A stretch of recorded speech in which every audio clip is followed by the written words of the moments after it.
Okay, next question. अब ये question में हमको क्या पूछ रहे हैं, देखो कि why will a sheet of paper fall slower than an object that is crumpled into a ball. तो एक शीट ऑफ पेपर उन्होंने दिया अपने को, right, they have given us a sheet of paper, ये वाला, ये पेपर का शीट है, और दूसरा क्या है, दूसरा बॉल है, राइट, उसी पेपर को बॉल में कन्वर्ट किया, राइट। तो ये क्या बोल रहे हैं कि will a sheet of paper fall slower then the one that is crumpled. तो शीट ऑफ पेपर जल्दी गिरेगा या ज्यादा टाइम लेगा, ये क्वेश्चन पूछ रहे हैं, और उसका रीजन भी पूछ रहे हैं, वाई। ठीक है, वाई वाई भी पूछ रहे हैं। तो दोनों चीज हम लोग बता देंगे। ये हमारा क्या है, पेपर, ये क्या है, वो ball, right, paper crumpled into a ball. इसी पेपर को क्या किया है, मतलब हाथ में प्रेस करके पेपर से बॉल बनाया गया है, पेपर से ही वो बॉल बनाया गया है। तो बोल रहे हैं कि जल्दी कौन गिरेगा, स्लो कौन गिरेगा, रीजन क्या है। तो देखो, सिंपल एक्सप्लेनेशन है इसका। बॉल का जो सरफेस एरिया है, बॉल का जो सरफेस एरिया है, वो गोल करने की वजह से क्या हो गया, कम हो गया, सही है। सरफेस एरिया कैसा हुआ, रिड्यूस हो गया बॉल को, क्योंकि हमने उसको गोल बॉल बनाया पेपर से, तो सरफेस एरिया कम हो गया उसका। अगर सरफेस एरिया कम हो गया तो फ्रिक्शनल फोर्स उसके ऊपर कम एक्ट करेगा, है ना। जो फ्रिक्शनल फोर्स है वो कैसे काम करेगा, कम काम करेगा उसके ऊपर, क्योंकि एरिया ही नहीं है उसके ऊपर। तो फ्रिक्शन कम, फ्रिक्शन कम, तो बॉल कैसे होगा, जल्दी आ जाएगा नीचे, राइट, फॉल्स फास्टर। फ्रिक्शन ही नहीं है, उसको रोकने के लिए अगर कोई नहीं है बॉल को नीचे गिरते वक्त, तो फॉल्स फास्टर। अब पेपर की बात करते हैं। पेपर में क्या हो रहा है, सरफेस एरिया कैसा है पेपर का, सरफेस एरिया उसका ज़्यादा है, surface area is more. Friction, friction भी उसके ऊपर बहुत ज़्यादा काम कर रहा है, राइट, सरफेस एरिया ज़्यादा है, फ्रिक्शन ज़्यादा है, तो फिर जल्दी गिरेगा या फिर लेट गिरेगा, कैसा है, तो false, false slower,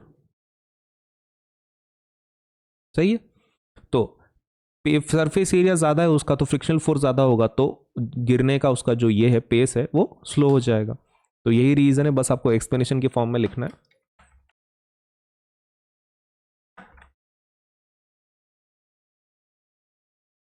for sheet of paper,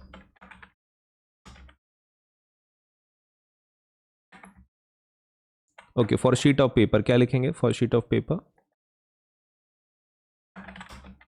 surface area is more, hence will face more frictional force, जिसको हम लोग ड्रैग बोलेंगे, है ना, face, hence will face more frictional force and hence will take more time to fall, सही है।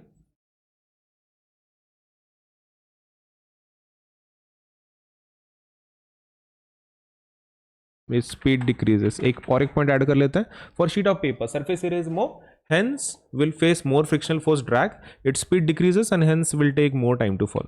अब इसी को हम लोग लिख देंगे for paper crumpled into a ball। उल्टा लिख देंगे, जो भी ऊपर लिखा है उसका उल्टा लिख देंगे। Surface area is less, hence will face less frictional force drag,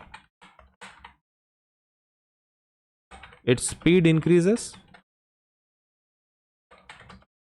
and hence will take less time